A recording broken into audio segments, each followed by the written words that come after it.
Siapa yang sudah siap untuk sebagai jubir bicara duluan? Ini kayaknya yang tim dolar nih udah kelihatan ya, mana dulu ya? Kayaknya dolar ya.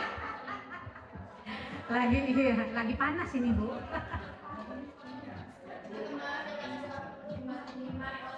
Tim Markus.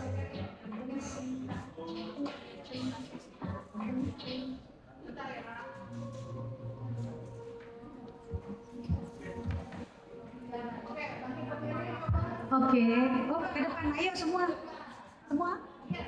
semua dong. Kita teamwork ini. Jangan kasih panggung ke saya, Ibu Ketua harus ikut.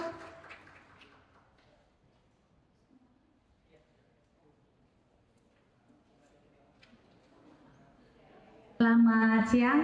Case study yang diminta kita untuk bahas, Andi sebagai anggota baru yang baru lulus kuliah, sangat antusias, tidak punya pengalaman sama sekali. Sebagai tim kita, sebagai owner bisnis startup inovasi digital, mempunyai solusi, meminta Pak Dedi sebagai senior untuk mementoring Andi dan menugaskan Budi dan Citra tandem dengan Andi sehingga pekerjaan yang dilakukan bisa menjadi contoh dari Budi dan Citra karena mereka berdua punya pengalaman walaupun inisiatifnya kurang, sehingga dia bisa memberikan, mempengaruhi dan menularkan ilmu-ilmunya kepada Andi, dan Pak Dedi memastikan supaya Budi dan Citra ikut serta terus membimbing Andi supaya segala sesuatunya berjalan dengan baik. Pak Dedi yang mementoring Andi, Budi dan Citra memastikan delegasi itu sesuai dengan permintaan kami sebagai owner perusahaan tersebut, dan memastikan pekerjaan Dedi walaupun sudah kita delegasikan untuk Dedi mementoring ketiga karyawannya tersebut, kami sebagai owner memastikan segala sesuatu berjalan dengan baik dan result yang dihasilkan memuaskan, tujuan yang dicapai perusahaan tercapai. Jadi semua pekerjaan. Kalau untuk handle kasusnya tadi Pak Andi ya? Pak Andi ya? Cukup jelas? Sebagian besar setuju atau ada ide lain, ada pendapat lain? Atau ada pengen cepat-cepat presentasi kayaknya biar dapat dolar? Oh iya, silakan Pak. Ya, saya kasih pandangan aja apa yang disampaikan oleh kelompok terdahulu. Kalau saya lihat tadi kata kuncinya, kita fokus kepada orangnya. Jadi tadi sudah disampaikan dari kelompok Andi. Kalau menurut saya, apa yang kita harapkan dari kelompok Andi ini apa saja. Jadi yang si Budi, si Citra, si Dedi, saya rasa nggak usah disinggung. Kalau menurut saya. Nah begitu juga nanti kelompok-kelompok lain, contoh kami Dedi ini bagaimana?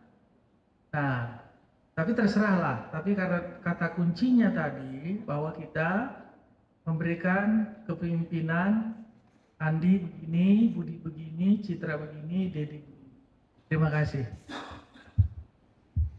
Terima kasih Pak Baran. Kembali lagi setiap strategi dari masing-masing perusahaan tuh beda-beda. Kalau arahnya tim Markus kayaknya nafasnya tuh teamwork, kolaborasi. Jadi semua ditanggung renteng, ibaratnya yang lebih senior, lebih pintar ngajarin si junior. Kalau dari sisinya Bapak lebih apa yang kita mau fokuskan ya Pak ya terhadap si individu. Tapi sebenarnya sama, cuman angle-nya aja ngelihatnya beda ya. Tapi thank you Bapak udah kasih feedback. Saya sebagai pre-dolar dulu ya, saya bagi-bagi. Yang berikutnya siapa tadi? Kayaknya tim Lukas ya. Silakan. Maju ke depan yuk, biar ke ini. Biar semakin semangat.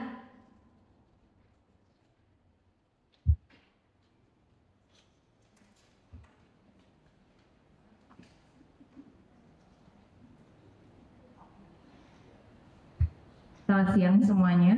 Masih semangat walaupun makan siangnya diundur. Kita dari tim Lukas, saya Egi sebagai jubirnya. Di tim Lukas ini kita dapat tugas menghandle Citra. Seorang pemasar berpengalaman dengan rekam jejak yang solid. Ia mampu bekerja secara mandiri tetapi terkadang kurang inisiatif dalam mengambil tanggung jawab yang lebih besar. Tadi kita pertama di tim kita menganggap bahwa Citra ini membutuhkan bagian yang supporting gitu. Karena kita menganggapnya Citra itu kemampuan oke, pengalaman oke, tapi dia kayak mulai lelah gitu. Mulai bosen mungkin menghadapi kerjaannya yang kayak udah udah oke banget gitu, udah going well tiap harinya. Dia datang ke kantor, dia udah tahu mau apa, dia sudah mengerti target, dia sudah mampu melakukan itu. Jadi kadang-kadang balik lagi di sini dibilang inisiatifnya sudah berkurang. Kadang-kadang kita sering ya kayak gitu, kayak udah mulai bosan sama situasi, sama kerjaan gitu. Terus tadi kita diingetin sama Kak Kathy bahwa coba deh lihat coaching. Kira-kira how about coaching gitu. Terus kita lihat lagi, kita diskusi lagi bahwa iya ya, menurut pengalaman juga kita tarik dari pengalamannya Esti di sini bahwa dia pernah kerja di perusahaan as a finance ya, Ti. Kayaknya udah oke lah, semua kerjaan gue udah gue jalanin gitu, udah bisa lah, everything I can handle it gitu. Tapi kok kayak bosen ya, bosen terus kayak gini-gini aja, nggak ada tantangannya gitu. Terus akhirnya memilih untuk aku resign aja deh Pak, karena aku nggak dapet tantangan baru nih gitu. Terus akhirnya untungnya waktu itu di perusahaannya Esti adalah leadernya memberikan challenge baru adalah jangan keluar deh, karena mungkin dianggap Esti oke nih, jadi sayang punya orang yang udah seoke Esti kalau dia harus keluar dari perusahaan yang kita milikin gitu. Jadi akhirnya diberikan tantangan baru, dikasih job desk lain. Nah ternyata Esti pengalamannya, aku jadi lebih excited nih, kayak karena menemukan hal baru. Nah ternyata kita pikirin lagi di tim kita ini, oh iya ya, ternyata kalau mengerjakan hal baru berarti kan butuh coaching tadi itu tadi gitu. Balik lagi yang tadi kita lihat di sini adalah membutuhkan kayak pelatihan lagi, membutuhkan kayak ilmu baru lagi. Jadi kayak kita di refresh, dibangunin lagi nih. Lo tetap si Citra ini tetap ada di kemampuan yang ini yang sudah oke, tapi mendapatkan sesuatu atau pengalaman yang baru, jadi dia kayak segar lagi gitu, kayak dapat vitamin baru gitu. Seperti itu. Ada lagi yang mau ditambahkan mungkin? Oke, thank you Kak. Ini saya mungkin saya hold dulu untuk komennya. Kita lanjutkan lagi. Tim siapa yang mau present? Ya, silakan Matius.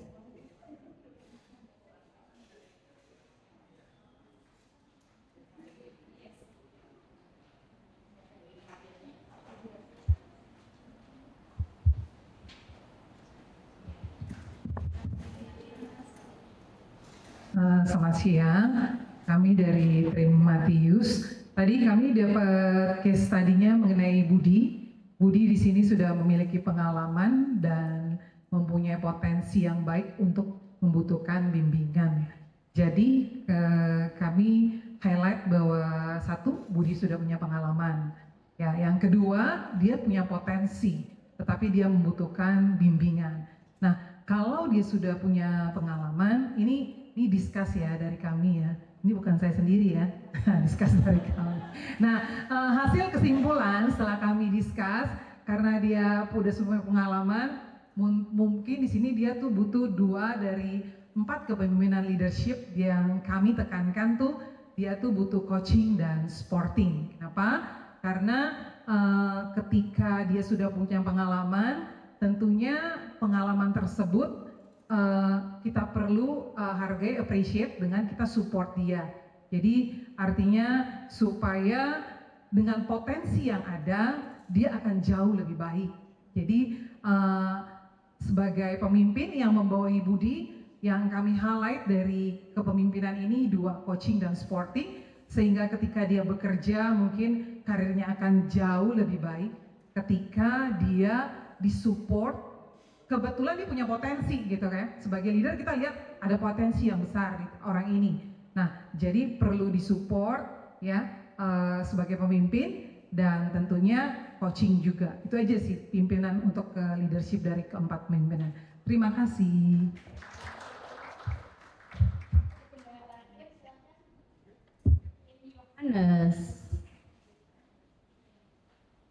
Nanti teman-teman sambil pikirkan dalam tiap-tiap grup, apakah tadi opini atau hasil diskusi dari tim yang lain itu cocok nggak, sesuai nggak? Kalau misalnya nanti ada masukan, kita nggak bahas sekarang, kita akan bahasnya nanti setelah makan siang. Oke, silakan.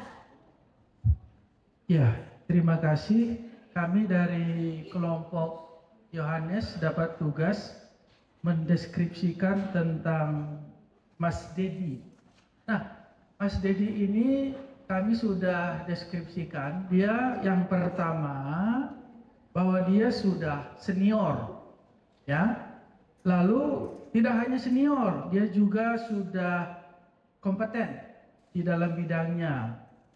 Selain daripada senior dan kompeten dalam bidangnya, juga dia memiliki sebuah strategi.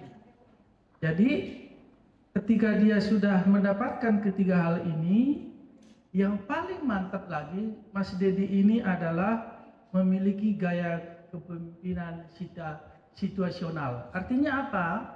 Kepemimpinan situasional itu tergantung daripada pasar, tergantung daripada situasi dan kondisi. Yang jelas, kalau Mas Dedi ini seperti ini, dia memiliki kepemimpinan memberikan sebuah delegasi. Itu udah jelas dan nggak ada tawar menawar. Nah, tetapi karena ini sebuah perusahaan, sebuah pekerjaan yang dikatakan ada manusia yang tipe-tipenya berbeda-beda, tapi jangan si Mas Dedi ini lengah.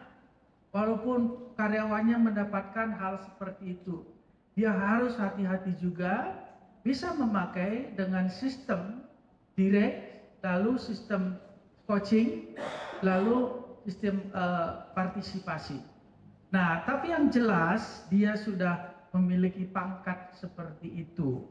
Nah, kita jadi sudah membuat kesimpulan bahwa hal-hal inilah yang sering kita jumpai di dalam sebuah pegawai.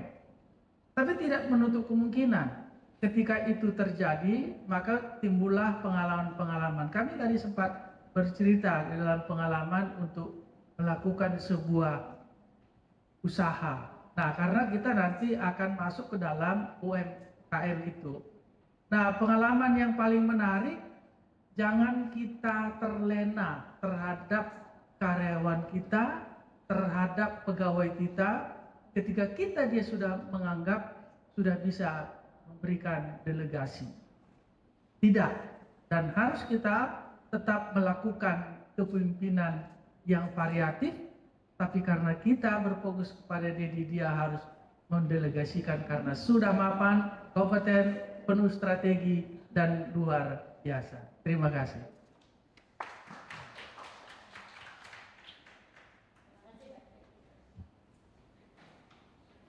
Bapak Ibu, tadi kalau dilihat ya, nggak sia-sia Kak Devita dari jam berapa tadi kita mulai? Jam 10 ya, sampai jam 12 cuap-cuap di depan menceritakan karakter seperti apa yang paling cocok, situasi seperti apa yang seorang leader mesti bertindak.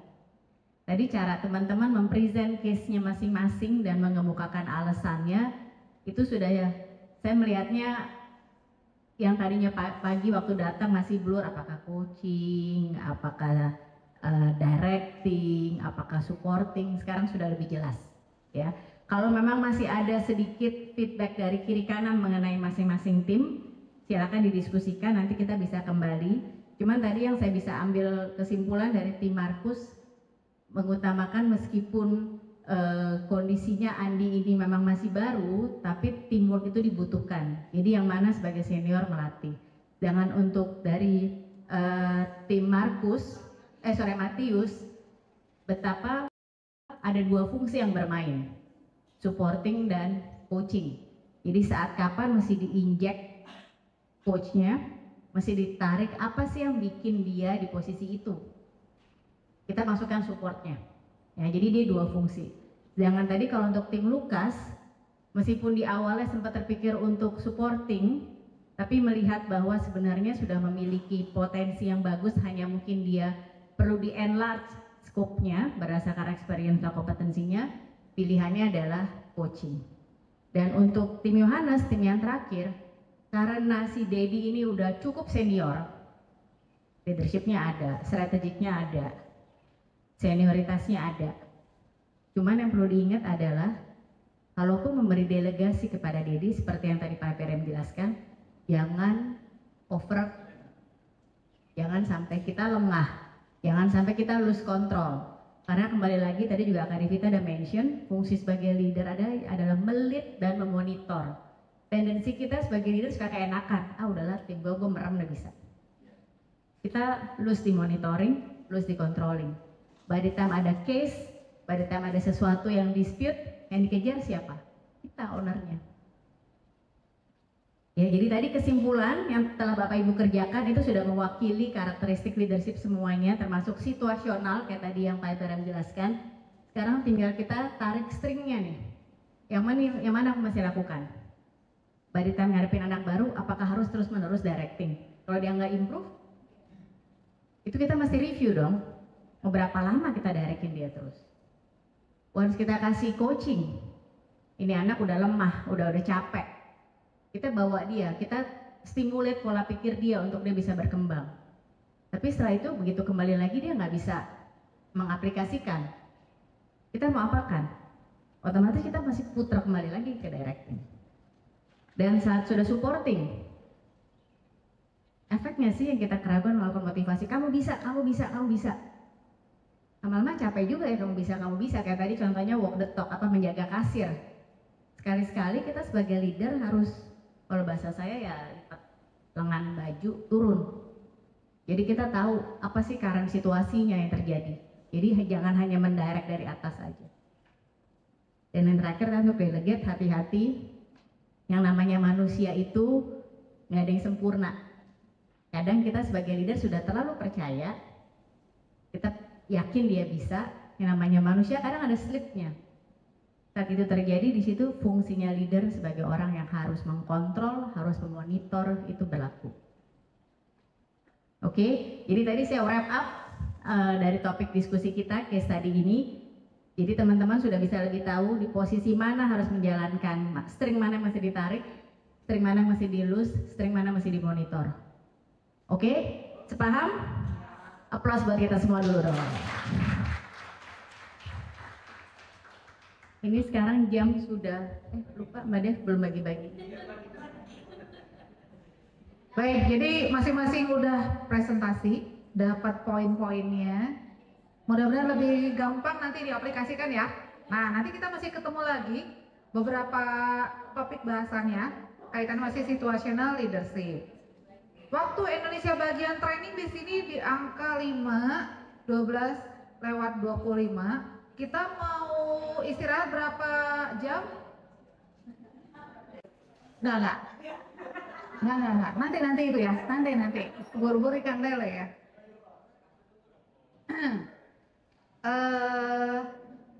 Kak Keti mau jalan-jalan nih ceritanya, ya kan? Mau jalan-jalan. Mau ikut nggak? Mau ya. Kak Keti mau jalan-jalan nih, dia lagi bikin listing negaranya. Ya, ini kan bulan apa nih? Bulan April. Nah, Mei itu dia mau ke Korea. Tuh, Korea. Habis gitu nanti nyebranglah Amerika. Tuh, itu bulan Juni, ya. Ameri ini boleh lah, gitu ya. Terus nanti bulan ketiga, berarti kan Mei, Juni, Juli ke Tiongkok. Nah, kira-kira bulan Agustus kemana ya? Ayo, siapa yang bisa jawab? Salah. Salah. Salah. Iya. Kenapa? Salah jawabannya. Baru 10. Bukan. Nah, apalagi. Mulai. Coba loadingnya ya. Tadi kan darahnya di sini kan ya. Turun ke atas. Oke. Bulan Mei ke Korea, Kakek Tia. Habis gitu udah deh daripada Korea, daripada pulang dulu mendingan langsung ke Amerika deh gitu ya. Habis gitu dari Amerika, mumpung Amerika lagi berantem, Tiongkok kayaknya lagi berat ke Tiongkok deh gitu. Bulan keempatnya mau kemana? Indonesia boleh. Ini nggak rame ah.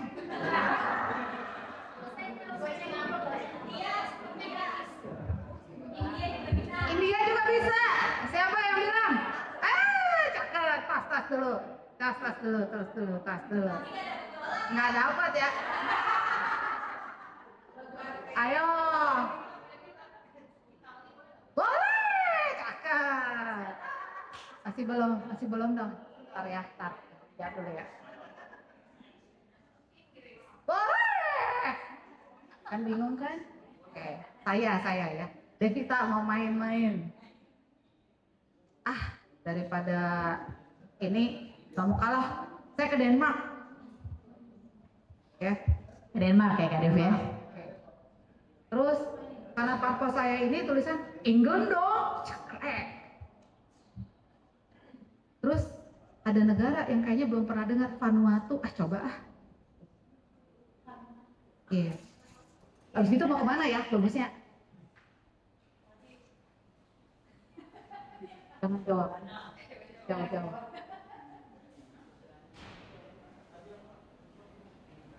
Belum dong ya? Tadi kan ke Denmark ya? Terus ke England deh, gitu ya. Ke Vanuatu nih. Berikutnya.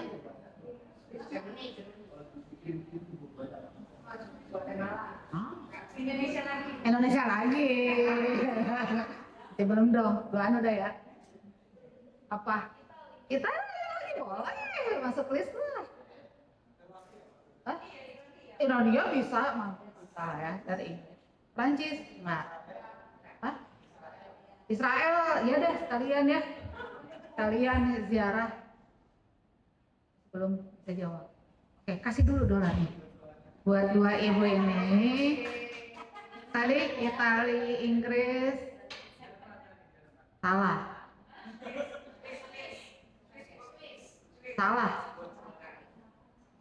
Belum dong. Indonesia lagi. Belum dong ya. Tolong jelaskan coba. Jadi ini permainannya menyesuaikan dengan nama kelihatannya. KATI, Kati itu KATI. Bu Devi, DEVI. Makanya kita pulangnya selalu ke negara yang depannya I. Gitu, Bapak Ibu. Ini nggak pada dong ya Bu.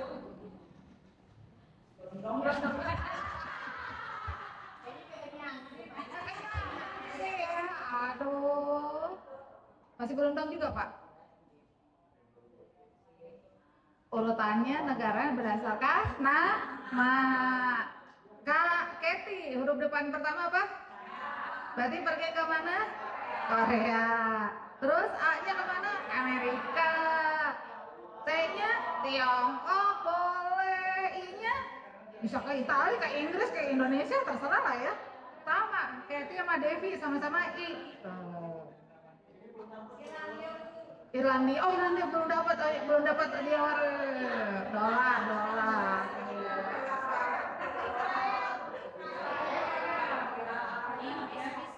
Bisa, tapi tadi jawabnya Prancis, Jerman. Udah ya pertama Indonesia, tapi tadi jawabnya kenapa nggak tahu ya? Jawabannya benar. Nah, kebayang Oh iya, setengah. Masih lanjut? Udah ya, acaranya udah ya. Hitung dolar coba.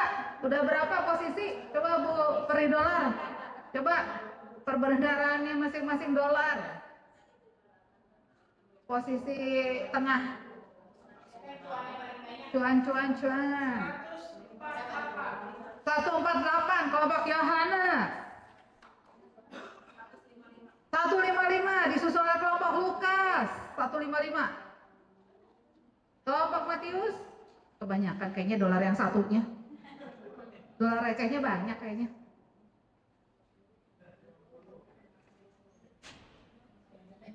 Sampai 147 kelompok Markus. Dan kelompok Matius. Bu bendahara kita. 127.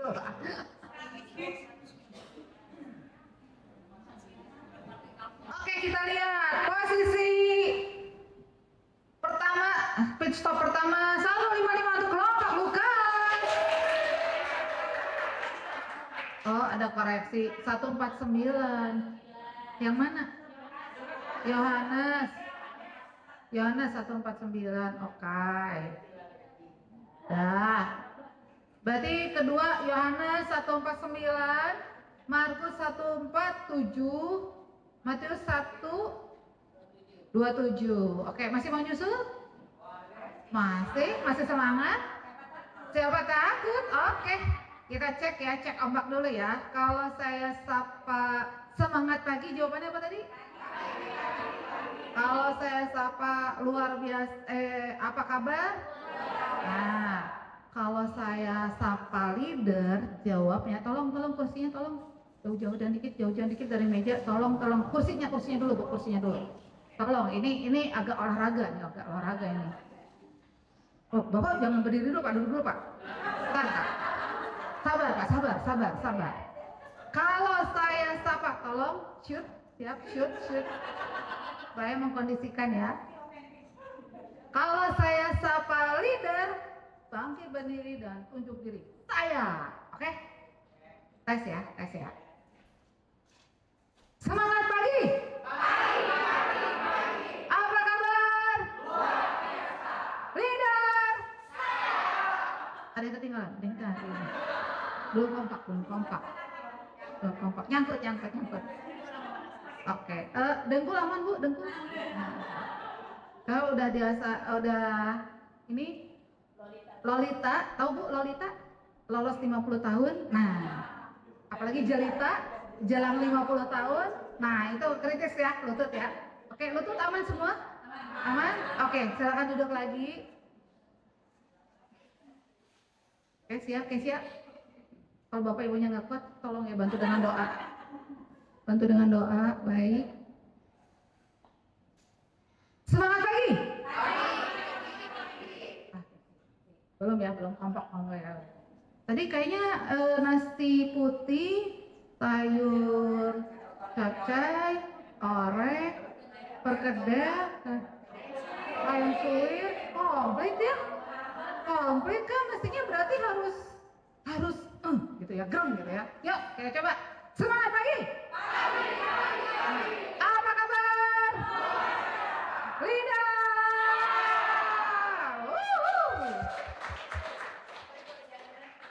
Ya pergi jalan-jalan. Mana yang paling kelihatan? Ini Bu, mana yang paling gitu deh. Ada? Sama. Siapa yang paling? Iya. Nah, walaupun banyak yang Lolita di sini ya. Saya juga lolos 50 tahun ya. Oke. Caranya. Jadi gimana? Masih mau lanjut? Masih pengen tahu? Oke, kita coba ya. Kita lanjut ya. Nah, tadi kan Bapak Ibu udah lihat 4 gaya. Kudu bisa semua ya. Bisa belajar semua kan? Yes. Nah, ini adaptasi. Tadi Pak Sudarno galau. Berarti kita kudu ngapain? Kebesaran hati kita tuh untuk bisa beradaptasi. Karena Charles Darwin pernah belajar biologi semua kan ya? Pernah belajar biologi kan ya Bapak Ibu? SMP lulus semua kan ya? Kesia juga lulus ya SMP, paling dekat di Kesia nih. Biologi kan? Pernah belajar kan? Charles Darwin bilang apa? Teori evolusi. Manusia dari kera. Sampai kita beda. Evolusi bilang manusia bukan dari kera yang dimaksud, tapi bukan makhluk yang paling cerdas yang bisa bertahan, bukan makhluk yang paling kuat yang bisa bertahan, bukan makhluk yang paling apalagi besar badannya yang bisa bertahan, tapi yang bisa bertahan adalah yang bisa beradaptasi. Jadi manusia dari kera, SMP kita beda. Betul Bapak Ibu? Nah, tugasnya leader untuk bisa manage bisnis, supaya bisa langgeng adalah mampu beradaptasi. Ketemu anak buah yang macam-macam model, berbagai drama, ya mampu beradaptasi lah gitu. Justru itu challenge-nya Bapak Ibu. Saya masuk ke suatu perusahaan baru, di mana sebetulnya tadinya perusahaannya udah going well, udah aman gitu, tiba-tiba masuk satu perusahaan yang benar-benar lagi cari bentuk. Emang saya nggak beradaptasi? Struggling Pak, saya 3 bulan pertama bingung, saya udah bilang sama Kathy, gue kayaknya resign aja deh. Gini-gini banget ya cari duit. Tanya sama dia. Cuma bilang, ya udah, coba sabar, coba dijalanin dulu, adaptasi dulu. Karena setiap perubahan pasti kita tuntutannya beradaptasi. Kan Bu Foni juga ya, siapa? Benar, Bonovi Kofoni. Ya kan, ketemu dengan berbagai bentukan, berubah segala macam, kita pasti ngadapin berbagai stage yang butuh adaptasi. Nah Bapak Ibu, adaptasi dan fleksibel adalah bagaimana kita bisa memimpin. Perubahan aturan dari pemerintah, perang tarif, bukannya kita nggak harus adaptasi? Pasti itu berimpact loh ke bisnisnya kita, benar nggak? Dan itulah kita harus fleksibel. Terus kita siap nggak dengan kondisi anggota tim? Pada prinsipnya setiap pemimpin itu bisa pilih gaya kepemimpinan yang paling efektif untuk mencapai tujuan bersama. Ingat nih kata-katanya memilih, ini gaya bahasa yang aktif. Bukan dituntun sama anak buahnya kita, tapi justru dalam kewenangan kita mau milih apa gayanya. Dan itu balik lagi ke masing-masing kok. Bapak mau pakai pilih directing terus, ya monggo. Siap dengan konsekuensinya nggak? Tadi saya sedikit ya cerita ya. Kamu mau pilih jurusan apa? Siap dengan konsekuensinya nggak? Setiap pilihan ada tuntutan konsekuensi. Itu 7 habit yang pertama, be proactive. Nah Bapak Ibu, jalani bisnis pasti udah pikir-pikir ya, modal dari mana, harus jual aset kah, atau saya manage seperti apa, itu adalah gaya pilihan Bapak Ibu semua. Apakah selalu benar?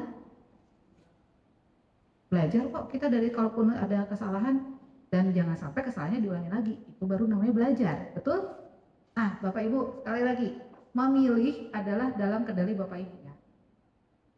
Memilih jurusan itu dalam kendali dirimu.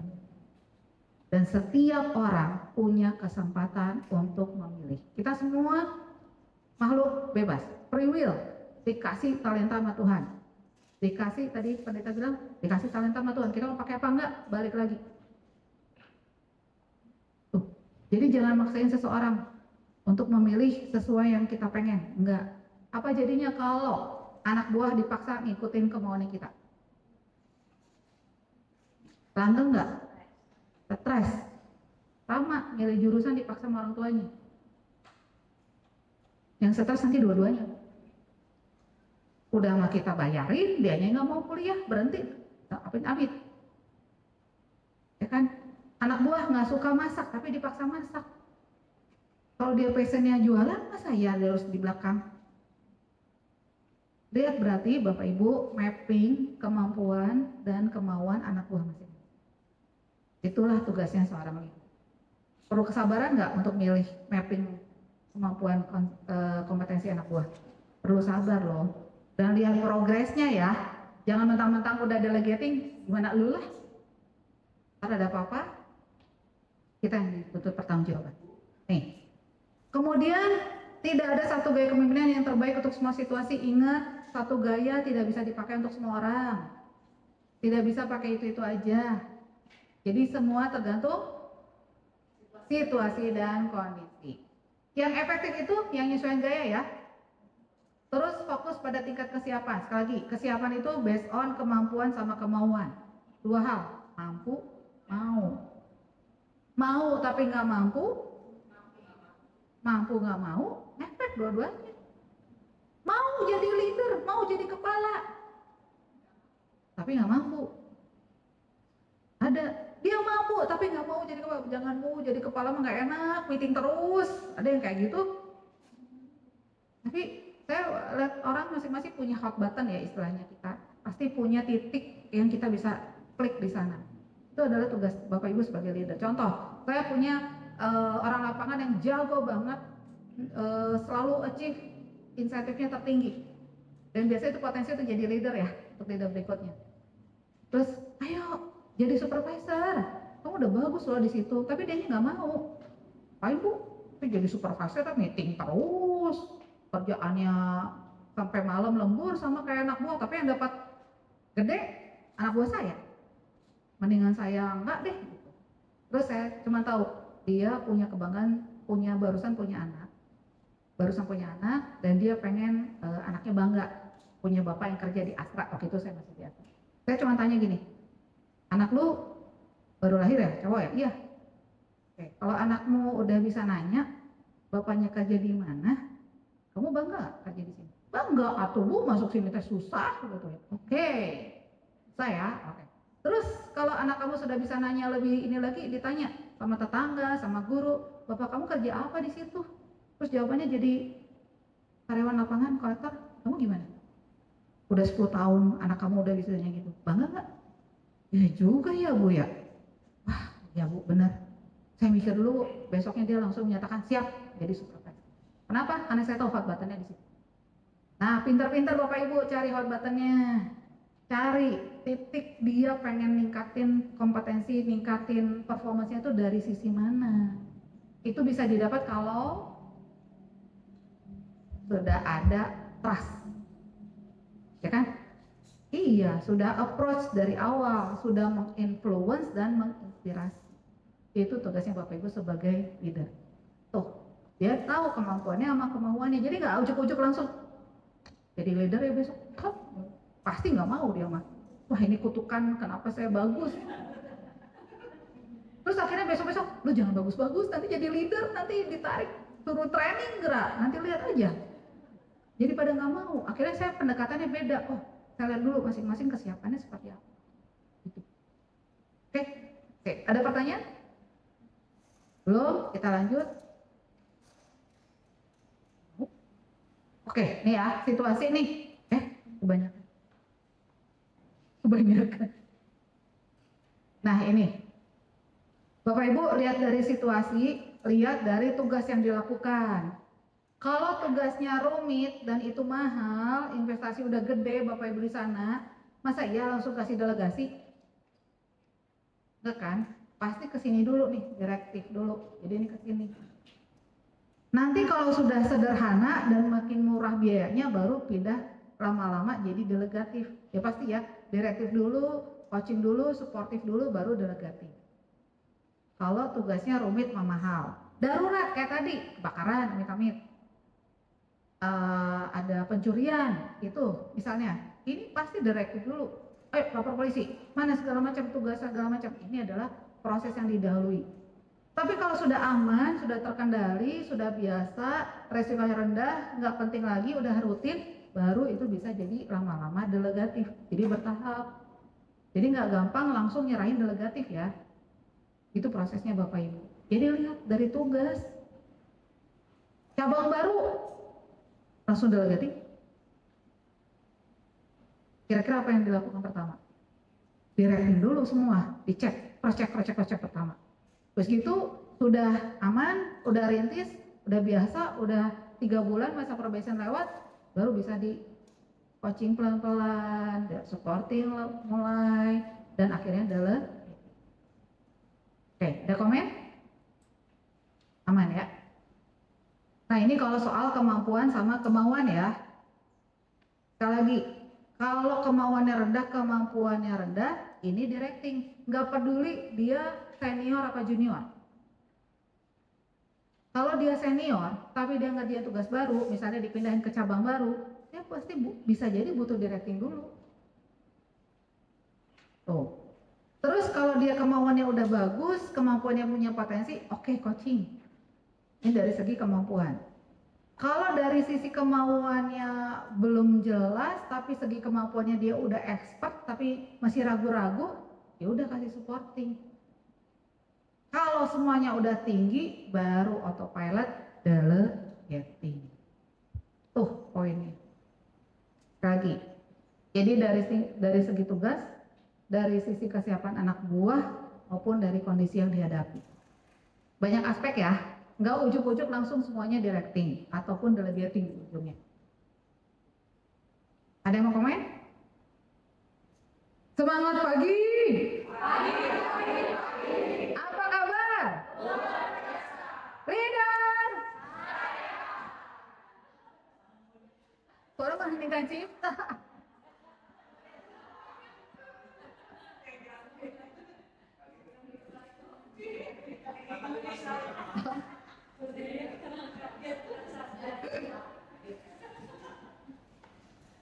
Kejauhan ya? Udah lelah ininya pointernya juga.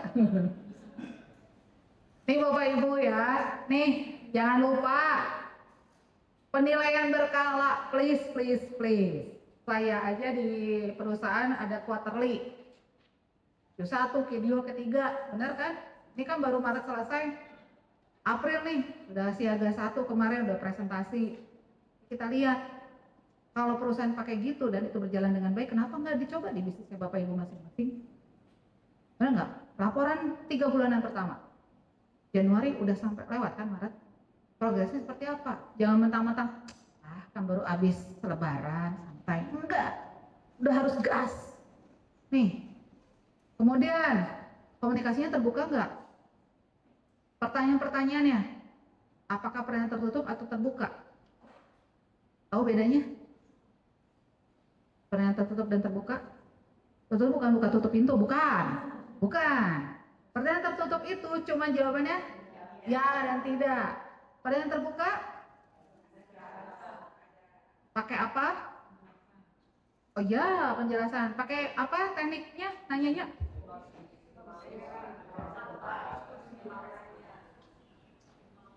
Nah, benar. Siapa tadi yang 5W2H?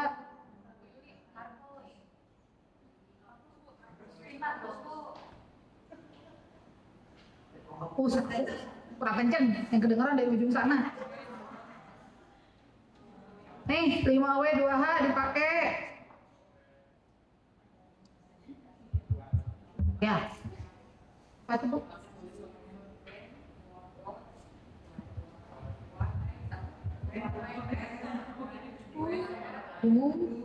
Terus coba sebutin Bu lengkap, coba artiin lengkap.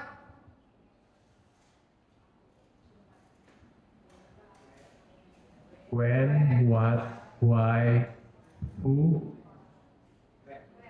where. Hanya how sama apa? W-nya pernah satu.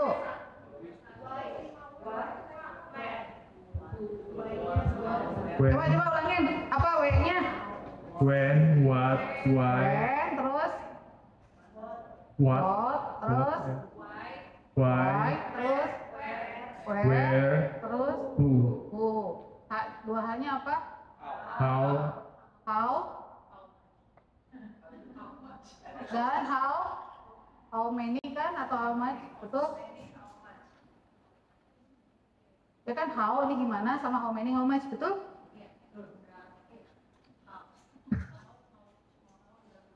How 2W 1H, ya 1H kan how-nya ada how gimana tuh caranya? Atau how much berapa banyak kan? 2H. Boleh, peri.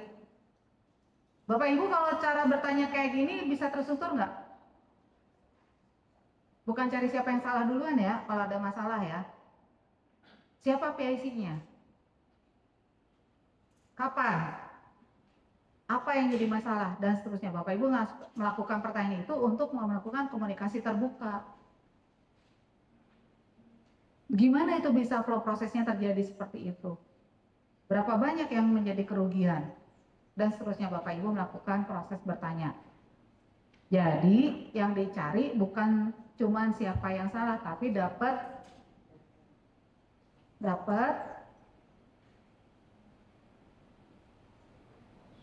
root cause. Maaf tulisan saya jelek. Akar masalahnya apa? Supaya kalau nanti terjadi itu bisa diantisipasi. Tuh Bapak Ibu. Jadi komunikasinya juga cuma cari ini salahnya siapa? Capek kan kalau kayak gitu. Root cause, akar masalah. Tuh ya, ada dialog ya Bapak Ibu. Jangan cuman dialognya kalau ada masalah loh. Kalau ada yang berprestasi diapain? Rewardnya gimana? Kasih duit. Selain cuma kasih duit, pujian, terus panggil ke depan, ceritain itu bisa achieve target tuh gimana, apa yang berbeda dia lakukan. Promosi nggak ujuk-ujuk juga Bu, hati-hati. Testimoni dulu aja. Terus misalnya Omri of the Month atau apa deh gitu. Pokoknya dihargai, kasih dia egonya, dia senangnya apa? Cari, dia senangnya apakah dipuji-puji di depan atau cukup dikasih makan aja, ditraktir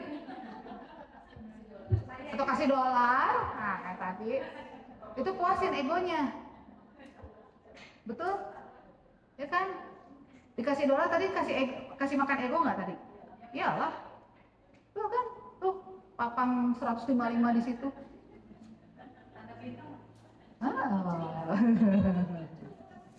Ya gitu kan, kompetisi kayak gini itu bisa jadi siapa, departemen mana yang achieve target duluan, siapa yang over 100%, bikin dong kompetensi antar departemen, antar bisnis unit. Itu membuat orangnya gue diperhatiin ya performance saya, jadi nggak ujuk-ujuk anak emas ya kok bisa naik promosi duluan dibanding gue, karena nggak ada ukuran yang di manage Bapak Ibu, nggak ada yang dideklarasikan gitu loh. Jadi hati-hati kita tuh Bapak Ibu ya. Terus fleksibilitas dalam pendekatan sesuaikan berdasarkan situasi, udah belajar tadi. Terus berkelanjutan, ingat kita bisnis ya, bukan yayasan sosial, betul? Cari profit, betul? Profitnya cuma sekali atau berkelanjutan? Nah, kalau mau berkelanjutan jangan piara orang yang cuman kerja sama kita sebentar. Capek ngedidik lagi, rekrut lagi, emang enak bagian AHC. Saya udah marah-marah ke tiap departemen, enak aja. New hire retention cuma di HC, semua departemen enak aja nyerahin ke HC, cari-cari, capek rekrut. Begitu keluar HC misalnya, cara ngerekrutnya salah. Oh, saya main baru. Semua kepala departemen harus duduk bareng interview. Lu yang milih, lu yang ngejagain. Kalau lu ada apa-apa, gue sikat lu. Enak aja, udah capek-capek nyari, susah loh Bapak Ibu cari yang bagus. Mentang-mentang, Tesia, jangan salah ya, IPK tidak menjamin lu keterima di tempat saya atau di Asta. 3,7 tinggal modal cum laude kek. Kalau dia tidak aktif di organisasi, dia tidak menjadi berkat, nggak akan saya panggil dalam sesi seleksi. Saya cuma lihat aktif di mana. Waktu presentasi percaya diri nggak? Betul kan Bapak Ibu waktu ngerekrut karyawan? Dia punya ekspektasi apa 5 tahun ke depan? Dia bisa mikir nggak kelanjutan karirnya dia sendiri? Nah, cari orang yang seperti itu Bapak Ibu waktu rekrut. Saya ngurus MT, MDP. Dari ratusan, saya cuma ambil 5 dapatnya. Kemarin. Dan itu ternyata, maaf ya, anak petani, anak mandor itu yang kita ambil. Karena dia udah biasa susah. Struggling. Jadi Bapak Ibu mau kasih makan banyak, sekolah bagus, tunjukkan kamu juga punya daya juang. Gitu kan Bapak Ibu? Nah, cari karyawan yang punya long term, long last buat kerjasama sama kita. Karena kita pengen bisnisnya berkelanjutan. Jadi cari orang-orang yang bisa diandalkan. Dari sekarang Kesia, aku ngasih tahu. Betul? Ya, betul Bapak Ibu. Yuk kita cari karyawan yang kita bisa andalkan, berkelanjutan, dan mulai dari proses rekrutmen. Begitu selesai direkrut, dibina. Kalau udah nggak bisa dibina, diapain? Bukan saya yang ngomong. Bukan saya yang ngomong, bukan. Itu bukan jadi berkat, bukan. Aduh, saya nggak ngomong gitu. Wah, udah ya, coret. Itu di edit ya. Jangan dibinasakan, dibina lagi.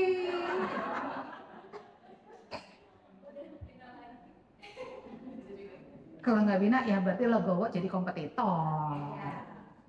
Ya. Tuh, Bapak Ibu, berkelanjutan, setuju? Cari profit yang jadi berkat ya, bukan pakai korupsi ya, bukan nindas teman ya, bukan yang jadi kompetitor dilibas ya. Janji ya Bu, kompetitor nggak dilibas tuh, dirangkul, kolaborasi, bikin produk baru kalau perlu, joint venture atau apa deh gitu. Nih, ada yang mau komen? Gimana? Mudah-mudahan prakteknya gampang ya ceritanya. Tapi pas nanti, challenge luar biasa pasti. Tapi ya gimana Bu? Oh silakan.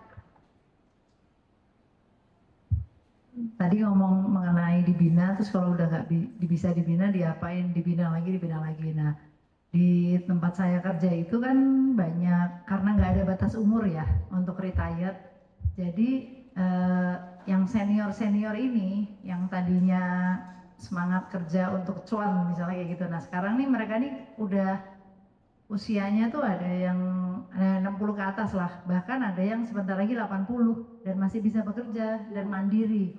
Ke kantor naik Transjakarta, naik KRL, naik apa aja gitu. Dan masih bener-bener memorinya masih oke gitu. Tapi mereka ini kayak udah susah diajak majunya tadi gitu. Jadi mereka tuh kayak terserah gue mau kerja buat apa, jadi udah bukan buat cuan gitu. Nah, satu sisi kalau kita jadi leadernya kan kemampuannya masih ada, linknya masih luas, ya kan, udah sampai yang setara sama dia, udah ada anak, udah ada cucu gitu kan. Sebenarnya dia bisa melanjutkan, tapi dia karena udah nggak ada kebutuhan apa ya, udah senior, terus keuangannya itu udah mapan banget, dan bahkan untuk hari tua dia udah, jadi kerjanya untuk supaya nggak nganggur, supaya nggak pikun gitu. Nah ini diapakan? Katanya bagus. Untuk tim hore-hore aja, dan mereka itu kelompok-kelompok ini tukang jalan-jalan loh.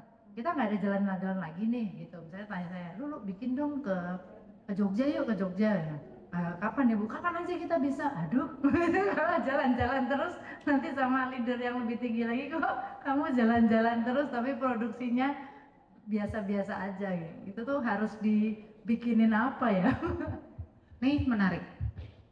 Saya sebelum jawab itu coba simak cerita saya. Saya umur 55 lulus cum laude dari Astra. Artinya pensiun normal. Saya cerita sama Kathy. Gue lulus. Sebulan pertama mah asik. Gak ada WA, gak ada tugas, gak ada KPI ditagih. Sebulan pertama. Bulan kedua saya mulai, kita ngapain lagi yuk. Soal kalau di Astra tuh pensiun aman.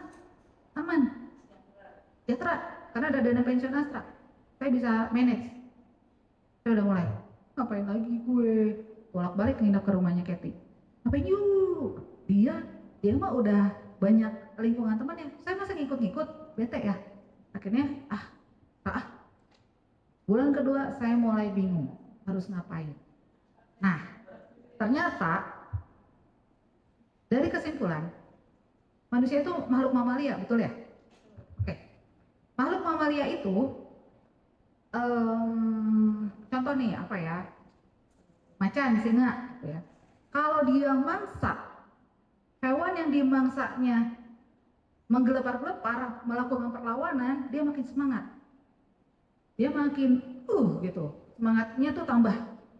Tapi kalau dia mangsa, contoh di kebun binatang, dikasih burung udah setengah mati, ikan udah cuma ngek gitu, itu harapan hidupnya tuh menurun, lemes, karena nggak ada fighting spiritnya, nggak ada adrenalin naiknya gitu kan. Itu saya mulai nggak sama seperti macan di kebun binatang bulan kedua. Tuh, bulan ketiga saya dapat telepon. Saya waktu itu udah novena. Di Katolik ada novena ya, 9 hari. Tuhan, saya pengen kerja, sekian puluh juta lagi dapatlah, nggak apa-apa, lebih dikit dibanding di Astra. Yang penting gua kerja. Hari ketiga doa saya dijawab. Ada telepon dari mantan presiden saya. Deh, temenin. Ada teman saya lagi cari orang hacik di Jakarta. Ya Pak, usia saya udah 55. Nggak apa-apa, cobain dulu aja. Hari pertama, datang, udah langsung. Baru cuma 1 jam. Nyenyenyenyenyen. Oh, kamu bisa kerja kapan? Minggu depan ya? Pak, nggak dites dulu? Enggak, saya udah percaya. Presdir kamu yang ngejamin. Saya merasa feel alive lagi di bulan Oktober itu. Kenapa? Saya punya makanan baru yang bikin mangsanya menggelepar-gelepar. Yang ada drama lah di kantor, KPI lah yang nggak dikerjain. Saya dapat feel alive baru bulan ketiga. Usia belum 60 Bu, baru 55. Bayangin anak 80. Mereka butuh apa? Butuh egonya dikasih makan. Egonya mereka apa kalau orang yang udah senior? Butuh didengarkan, betul Pak. Didengar, bukan didengarkan ya Pak, bukan cuma didengar ya. Didengarkan, diwongke. Mereka tuh jadi apa Pak kalau kayak gitu? Pembina. Jadi yang mentor, yang nggak perlu terlalu banyak aktivitas, tapi mereka merasa, gue jadi mentornya siapa aja nih. Yuk, bikin sesuatu yang buat mereka ngerasa dipuaskan egonya, dihargai. Mereka senang jalan-jalan pasti. Jadi itu kemarin ibu siapa ya, ikutan kita juga ya, senang jalan-jalan. Waktu itu pernah cerita ya, iya punya kos-kosan di dekat GKI Ciledug ya rumahnya. Itu dia senang jalan-jalan. Dia jadi pembina yang jalan-jalan. Kenapa? Kasih panggung lah, atur. Nah tugasnya kita cari cara untuk dia merasa dihargai. Saya Bu, kan yang ngerasa dihargai di sini tuh. Karena saya mah, ya nggak apa-apa lah, member PJKA lagi. Tahu ya member PJKA? Pulang Jumat kembali Ahad. Pulang Jumat lagi kembali. Ini saya bela-bela nggak pulang Bandung loh Bu, Bapak Ibu, demi di GKI sini. Oh, karena saya butuh sesuatu untuk bikin saya ngerasa dihargai, bikin saya ngajar kayak gini. Saya dapat booster energi loh. Bapak Ibu akan nemukan booster energi masing-masing dengan cara yang Bapak Ibu sukai. Cari passionnya apa. Orang yang sepuh dicari passionnya mereka apa sih. Jadi kalaupun mereka sudah nggak butuh duit, mereka butuh dihargai doang. Bayang Bu, jadi mau ngapain sekarang, besok kalau ketemu sama orang yang sapu ini besok?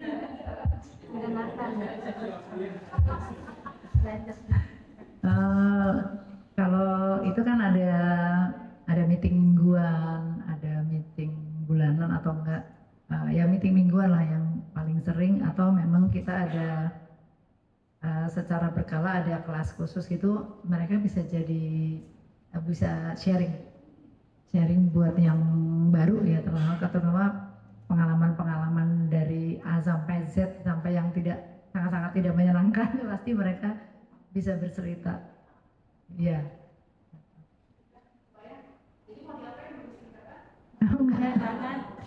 Nggak bisa disingkirkan. Jangan, itu sio-sio arca ya, please. Jangan. Kita istilahkan itu sio-sio arca yang nggak bisa digeser. Yes? Oke, ada lagi? Mana tadi pointer? Ada, mau nanya, silakan. Saya ada 2 pertanyaan Tante. Yang pertama itu, kalau memilih karyawan itu kan ada kendala ya pasti ya. Kalau misalnya memilih yang pintar itu biasanya nggak loyal. Dan kalau memilih memilih karyawan yang kurang pintar itu kita waktunya itu mungkin terbuang ya untuk ngajarin karena belum ada inisiatif itu. Itu gimana ngatasinnya? Sama pertanyaan kedua itu gimana kalau kita perlu keluar berpergian gitu kan? Itu misal seminggu atau 2 minggu gitu. Itu gimana kelanjutan bisnisnya? Itu memonitorin bisnisnya itu gimana gitu? Jadi pertanyaan pertama, kalau anak yang pintar ada resiko, Belum tentu, cuman belum tentu loyal. Yang kurang pintar diajarin. Oke, pertanyaan pertama dulu ya. Mending mana? Balik lagi. Mending mana? Pintar. Tar dulu, ini pertanyaannya. Pertanyaannya, orangnya pintar. Anak yang mau kita rekrut kan? Orang yang kita mau rekrut kan? Orang yang kita rekrut pintar. IPK-nya cum laude 4,0. Paling tinggi 4 kan ya? 4,0. Udah, gitu. Mentok ujung kanan gitu ya. Tapi pernah dengar EQ? Emotional quotient? Toxic? Tahu nggak toxic Bapak Ibu? Nggak gaul sama saya. Tahu toxic? Apa? Kayak gimana modelnya? Kalau 4,0 IPK-nya, IQ-nya 180. Saya pernah nemuin IPK 3,9. IQ 180. Begitu ketemu ini, ya Bu, saya diterima atau nggak sih?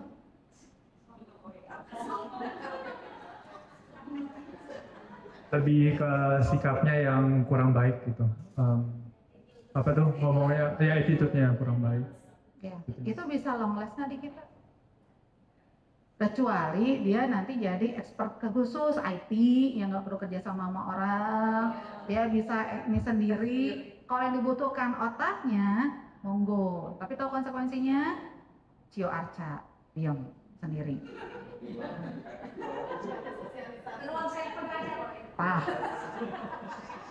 Oke? Ya, jadi leader siap nggak ketemu yang kayak gitu? Pintar. Tapi secara EQ, nah perlu perjuangan tersendiri. Oke. Sama yang kedua, nggak pintar-pintar amat, mau belajar, mentalnya, fighting spiritnya jago, dan dia mau belajar untuk berbagai hal. Mending mana? Kalau saya cari untuk yang di perusahaan saya yang khusus perkebunan, saya cari anak-anak petani, mandor yang udah biasa hidup susah, mau dikirim ke Kalimantan. IPK-nya ya 3,2 lah. Zaman gini ya, zaman saya dulu mah 2,6 aja udah susah banget.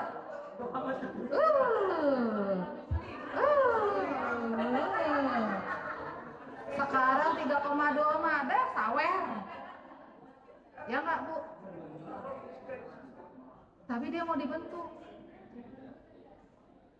Saya bisa buktiin ternyata yang IPK-nya biasa aja tapi EQ-nya tinggi, gaul di organisasi, sering berbagi, kegiatan gereja aktif, olahraga, biasa ngelit timnya. Itu yang saya cari buat future leader management training.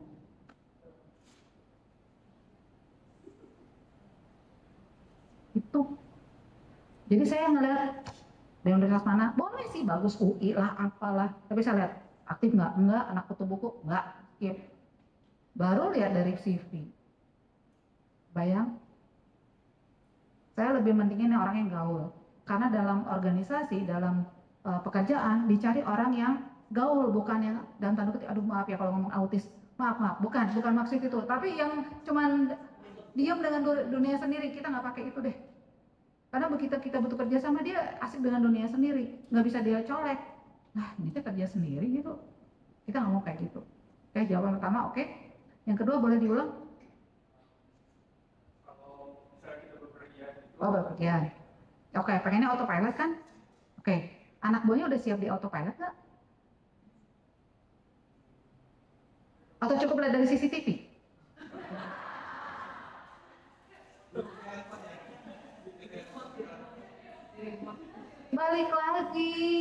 Balik lagi. Kalau mau autopilot, udah rela nggak ngawal dari directing, coaching, supporting, delegating, baru dapat. Masa ujuk-ujuk kamu pintar, IPK-nya 3,5, kan kamu pintar sering organisasi. Ya udah, saya tinggal ya.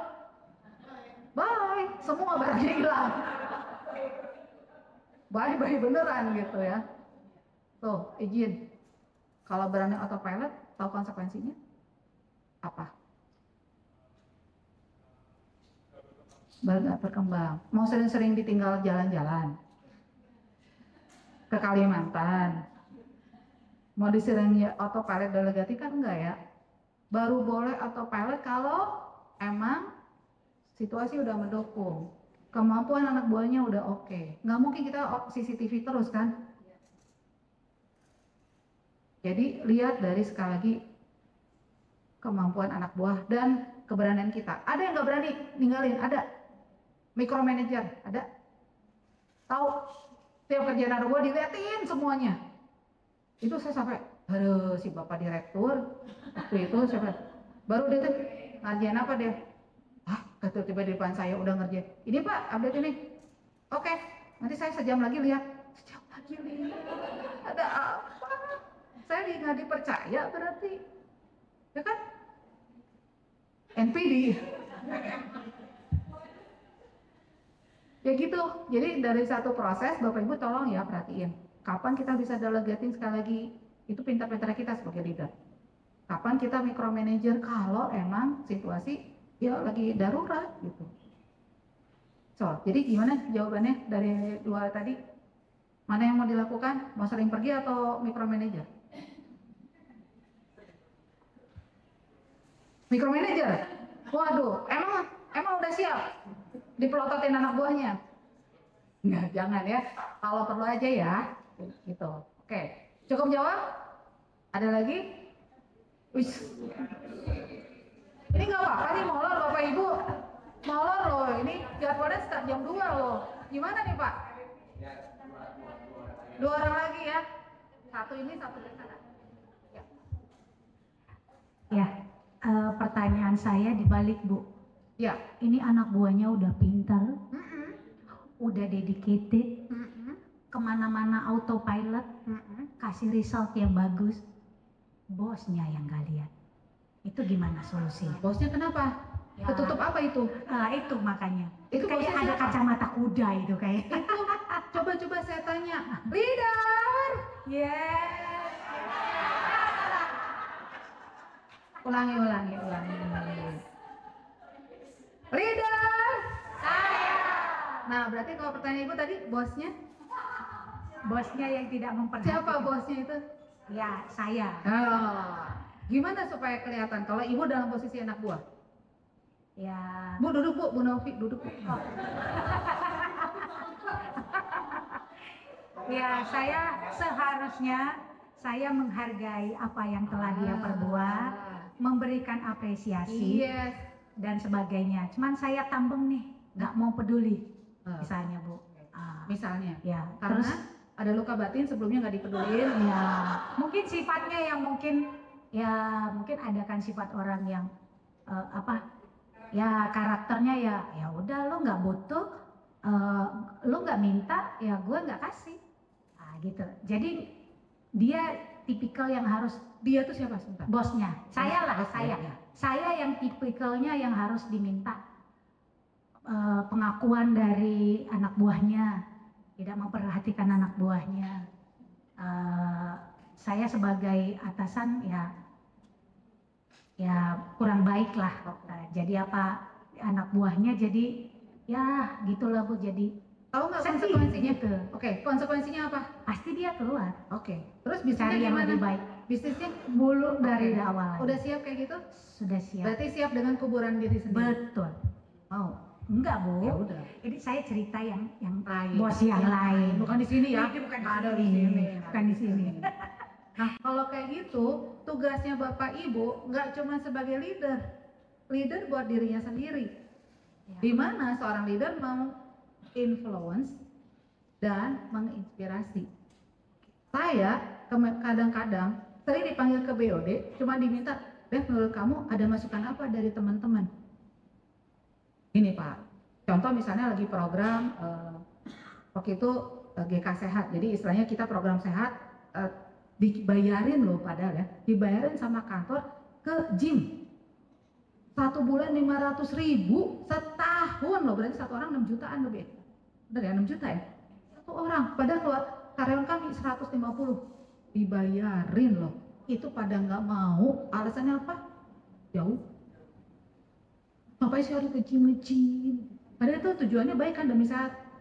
Terus ada masukan, mana deh, ini gini, gimana kok nggak mau? Pak, gimana kalau kita bikin ini sifatnya ini dulu, informasi dulu, berikutnya nanti kita kompetisi, berikutnya kita masuk dalam penilaian, berikutnya begini, berikutnya saya mau tarik bos. Tugasnya saya walaupun bukan sebagai leader puncak, tapi tugas saya membujuk, mempengaruhi atasan.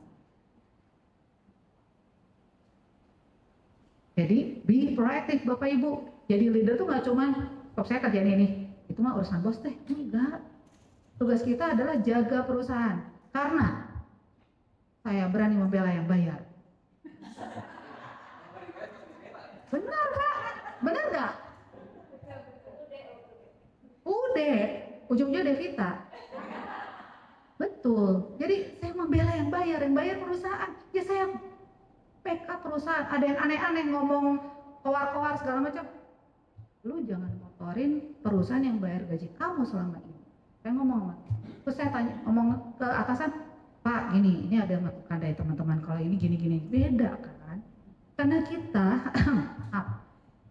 sandwich principle, ya kita pernah sandwich principle. Sandwich itu burger. Burger itu yang enak di mana? Tengahnya ya, tapi didempet dari atas sama bawah kan? Gitu kan? Kita mau ke dempet gitu aja gitu? Enggak, kita harus menaruh yang atas, kita juga bisa ngomong ke bawah.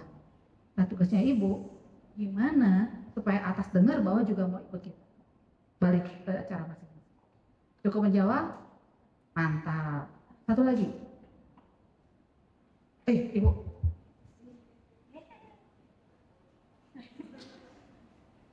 Saya mau untuk komunikasi terbuka. Kalau komunikasi terbuka ini kan manfaatnya banyak sekali sebenarnya. Cuma ada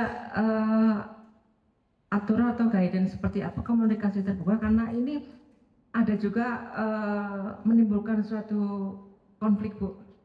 Karena semua orang bebas mengeluarkan pendapat, ide, gagasan dipandang dari beberapa perspektif. Nah, kalau seseorang mengeluarkan ide kemudian tidak diterima, membuat lingkungan mungkin tidak nyaman, semacam kayak terintimidasilah dengan sendirinya.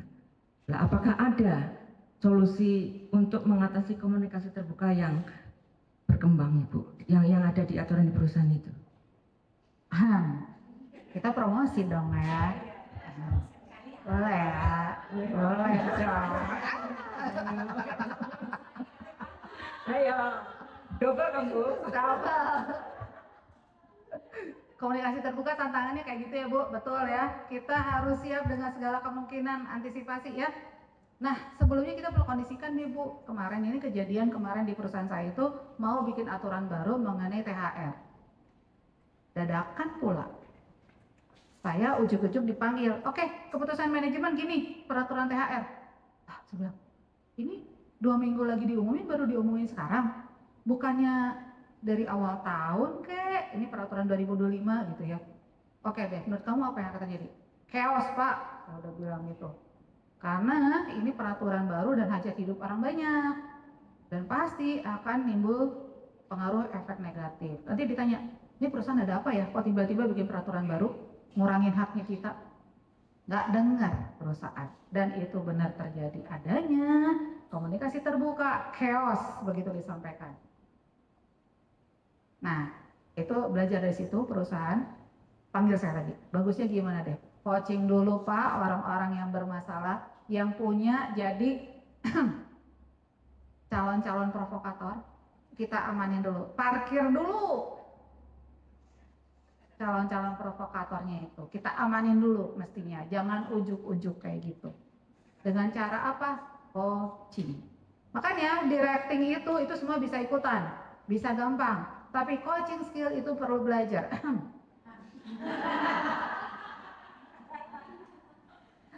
Ajakannya adalah kalau GKI nanti mau bikin lagi leader as coach, saya biasa sama Kak Keti bawakan. Itu gimana sebagai leader punya coaching skill.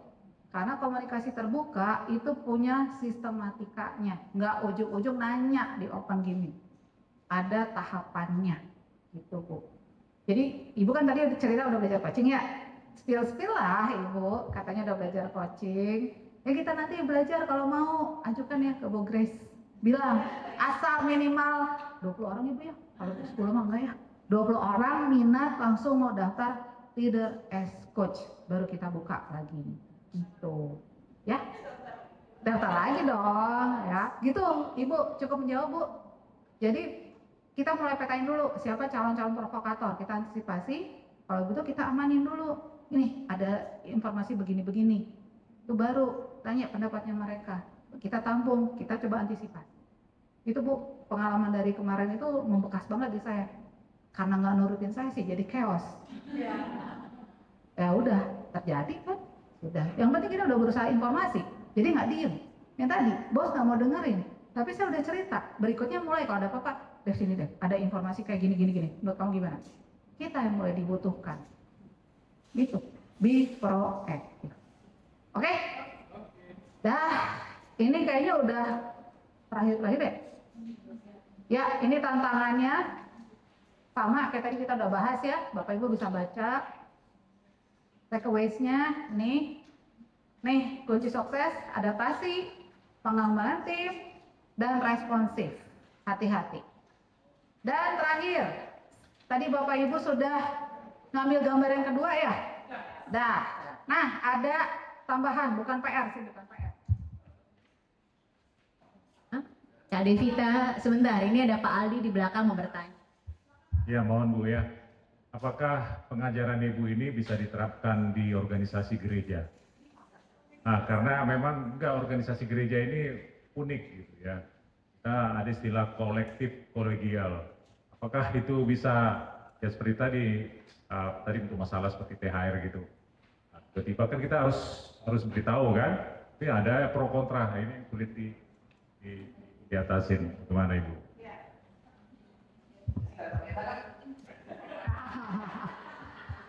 Pak, namanya manusia pasti ada pro dan kontra ya Pak ya. Kita akan selalu ngadepin itu kan. Nah, yang perlu kita antisipasi, kalau orang yang pro, treatmentnya gimana? Kalau yang kontra, kita antisipasi dengan jawaban-jawaban apa aja, listing Pak. Even itu kita udah antisipasi, tapi ternyata ada, ya udah. Kalau saya sih program Tai Chi Pak. Oke, kita tampung dulu, Bapak Ibu. Itu pertanyaan bagus. Yuk kita pertimbangkan, mungkin nggak di forum ini, kita bisa di lain waktu kita diskusikan. Jadi kita berusaha jangan di forum kita gontok-gontokan Pak, capek. Kita nambah musuh, ya kan? Padahal kita mau jadi berkat ya. Tujuan kita baik, belum tentu semua orang bisa terima kan apa yang kita maksudkan. Nah itulah justru peran kita menjembatani komunikasi tadi. Nah komunikasinya biar sistematis Pak. Coaching system yang kita mau pakai. Nah, kita undang Bapak Ibu yang mau ikut coaching skill leader as coach. Oke Bapak Ibu, ini ada 2 kartu yang nanti saya bagikan. Setiap orang saya nggak tahu dapatnya apa. Ada pertanyaan di sini untuk menginspirasi Bapak Ibu. Nanti ada kurang lebih clue. Clue-nya ini jawaban satu kata. Clue-nya apa dari pertanyaan tersebut. Kemudian coba cek dengan gambarnya masing-masing, yang ke satu maupun kedua, bandingkan. Nah, rangkai dalam suatu kalimat, dalam suatu testimoni, kita nanti undang 2 orang yang mau testimoni.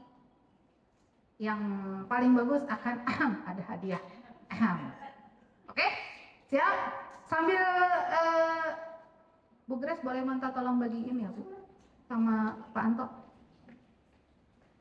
Ini nanti Pak Anto yang bagiin ini, Bu Grace yang bagiin ini, setiap orang dapat ya. Tapi acak ya.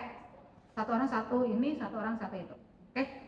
Kita nggak tahu apa yang didapat ya. Anggap aja ini dapat hadiah ilham, insight dari atas buat Bapak Ibu semua. Kemudian rangkai dalam satu kalimat apa yang menjadi pesan dan apa yang menjadi suatu yang mau diinspirasi untuk dilakukan.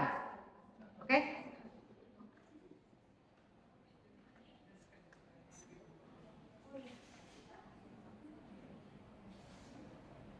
Ya. Kalau masih butuh inspirasi lagi, kayaknya gue butuh inspirasi, mau ambil kartu di belakang, boleh. Oke. Ya. Jadi satu orang dapat kartu kecilnya 2 ya. Oke. Satu orang dapat kartu kecilnya 2. Satu pertanyaan, satu jawab, satu clue. Oke. Dah, Ibu rangkaikan dengan gambar yang Ibu dapat. Sebagai leader, mau ngapain? Oke, kebayang jawaban yang diminta?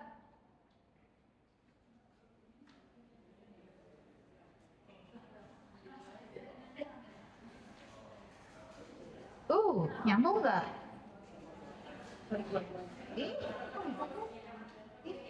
Nyambung banget. Sukses.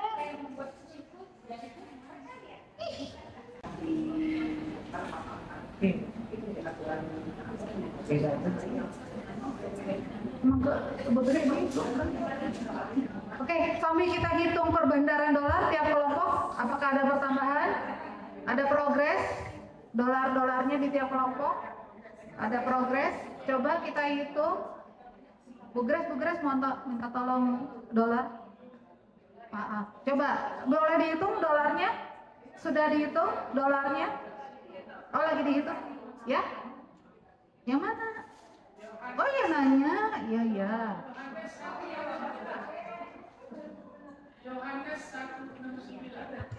Oh ya, Yohanes 169. Ya, dolar tadi Ibu nanya ya. Oke. Satu dulu. Ntar dulu, siapa lagi yang tadi udah nanya?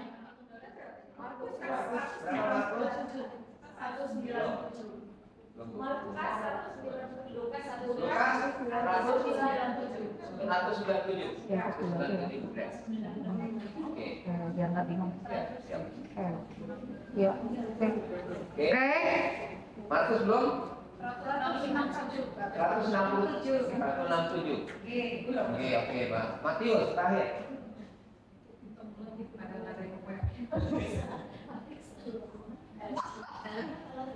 Jadi sama.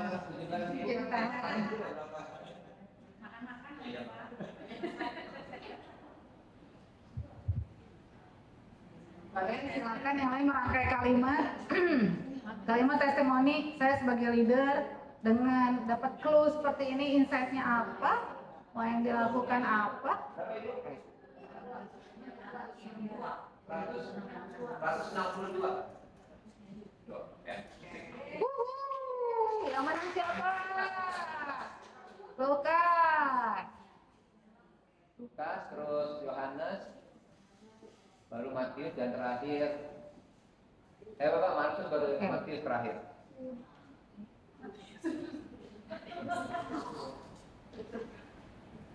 Oke, udah. Masih ada yang menulis? Oke. Bu Peri Dolar, tolong lihat. Ini nggak dapat dolar lagi ya. Tolong lihat. Dua orang pertama yang mau testimoni, Bu Grace tolong lihat ya. Dalam hitungan ketiga ya. 2 orang pertama yang mau testimoni. Cepet-cepetan langsung berdiri. Saya, tar dulu. Hitungan ketiga ya. Siap? 1, 2, 3. Siapa dulu, Pak? Pak Sembiring sama Bu Lulu. Oke, kita undang.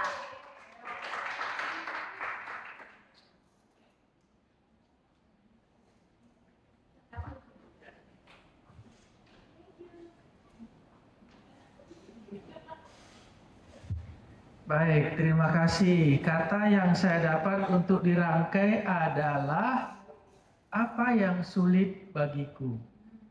Cluenya yang saya temukan adalah sakit. Yang saya temukan gambar ini adalah seorang wanita melukis. Saya berdeskripsi. Apa yang sulit bagiku ketika saya melukis gambar ini? Artinya sama apa yang sulit bagiku ketika saya memanage perusahaan yang saya lakukan pada saat ini.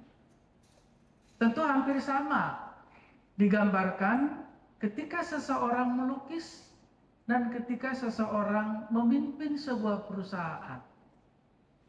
Nah, perempuan ini melukis mungkin di dalam hatinya, dalam benaknya, dalam pikirannya hasilnya baik.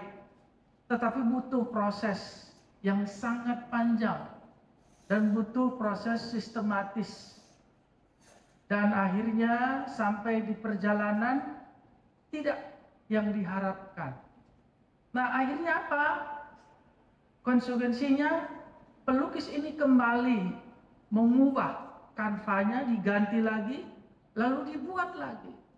Berarti termasuk kembali kepemimpinan yang pertama yang kita pelajari hari ini adalah direct yang pertama. Berarti ambil lagi kanvasnya, ambil lagi kuasnya, ambil lagi catnya, diolah lagi. Bapak Ibu, menggambarkan yang saya dapat ini, seperti itulah kita memimpin sebuah perusahaan kita. Kalau mau maju, ya kita harus memberikan sebuah sistem yang sudah kita pelajari pada hari ini. Jadi boleh dilanjutkanlah. Pak, ya luar biasa, boleh dilanjutkanlah. Ya, jadi yang sulit bagi kita, bagi saya adalah tidak sesuai dengan apa yang diharapkan. Itu yang paling sulit. Hari ini kita berjualan, modal 100. Kalau untung sebenarnya 200. Tapi kalau masih dapat 100, itu bukan untung, itu rugi. Karena kita sudah berkorban waktu dan tenaga. Maka bagaimana yang kita buat itu adalah yang berkualitas. Tapi umumnya yang kita lihat, bahannya murah, tapi hasilnya sangat tidak bagus. Tapi kita sebagai pengikut Yesus, buatlah yang murah itu bagi kita, tetapi bagi pembeli itu yang sangat berkualitas. Berat memang, tapi disitulah kita berjumpa dengan wajah Yesus. Amin. Luar biasa ya. Jadi balik lagi ke cycle awal, direkin dulu ya Pak, kalau kondisi kayak gitu ya. Baik, kita lanjut ke Kak Lulu. Yeay. Terima kasih waktunya. Saya dapat gambar yang pertama itu faith and trust. Kemudian yang kedua kali kita harus pilih gambar lagi adalah support and help. Kemudian yang terakhir ini, yang dua tadi itu agak membuat saya kaget juga ya. Tadinya kan terima yang pertama yang pertanyaan, terus yang pas saya cabut yang ini tulisannya sendiri nih apaan gitu. Tapi kan belum digabungkan. Begitu saya gabungkan, ya bikin saya kaget sendiri karena gini. Boleh cerita sedikit ya. Saya bukan tipe orang yang suka berkompetisi. Jadi sebenarnya didorong sama leader saya untuk menjadi leader atau membuat satu tim itu saya cenderung mengabaikan gitu. Karena saya pikir ya udah kerja sendiri aja gitu, gak usah ribet punya anak buah, punya bikin satu tim apa segala macem. Intinya kayak kalau menurut leader saya tuh kamu tuh kayak orang nggak punya tujuan, nggak mau maju gitu loh. Ya menurut saya ini udah nyaman-nyaman aja, ya udah ngapain gitu. Dan itu dan itu tipe ya mungkin karena memang saya nggak suka ya mesti berkompetisi apa. Sampai sama yang terakhir tadi sebenarnya waktu saya dapet ya udahlah gitu, nggak usah ngapain ikut cepet-cepetan berdiri. Tapi nggak tahu saya sebenarnya lebih kepengen ngomong apa mungkin sedikit kesaksian bahwa saya pengen ngomong sesuatu ya, makanya pengen berusaha ikut berlomba berlomba berdiri cepet-cepetan supaya bisa ngomong. Berapa tahun yang lalu memang dalam pekerjaan, dalam mendorong diri saya untuk maju tuh memang saya pernah membuat satu kesalahan yang besar, dan itu membuat saya lebih cenderung pengen undur diri. Terus ada waktu stuck di mana di dalam pekerjaan saya mulai merasa rasa bersalahnya itu cukup tinggi gitu. Jadi saya merasa udahlah aku di rumah aja gitu, kayak ini belum waktunya pensiun. Kalau yang ini belum waktunya pensiun, mau pensiun dini gitu. Cuma berpikir juga kalau terus dalam hal ini kenapa pengen menarik ini, karena ini ya satu sisi mungkin karena udah lama ya, saya bekerja udah 22 tahun gitu. Jadi ada masanya di mana udah boring gitu.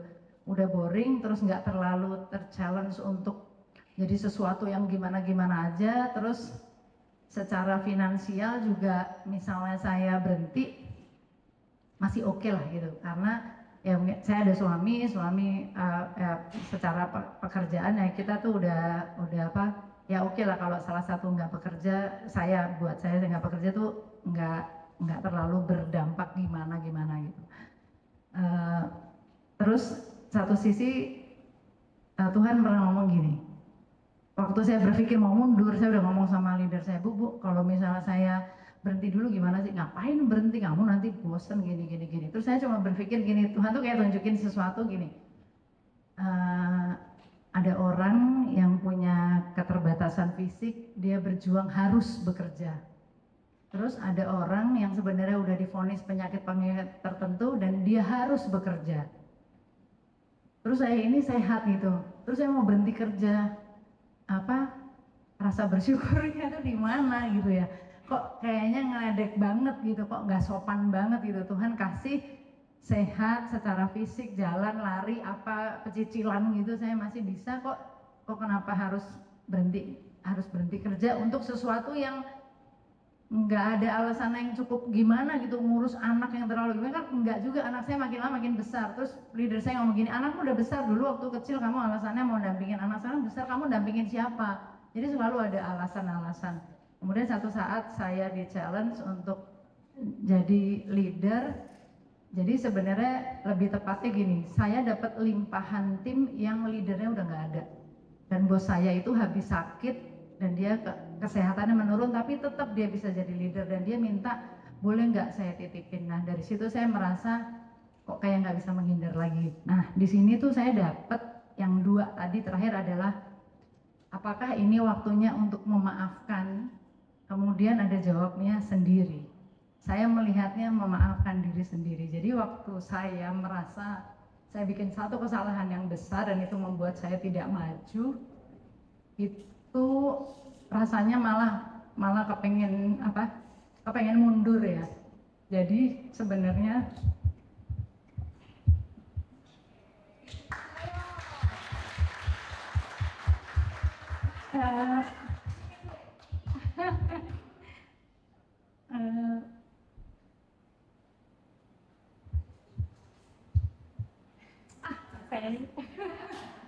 thank you. Tuhan kita itu kan Tuhan yang penuh kasih ya. Pasti sebenarnya Tuhan juga udah memaafkan, tapi saya merasa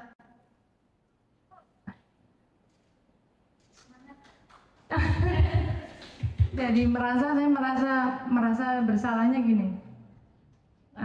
Tuhan udah memaafkan, kenapa kamu kayak nggak bisa terima gitu.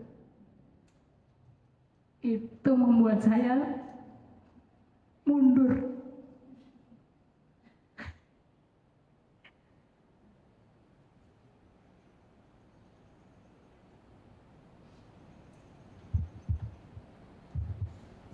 Saya nggak seneng nih yang mengandung bawang gitu.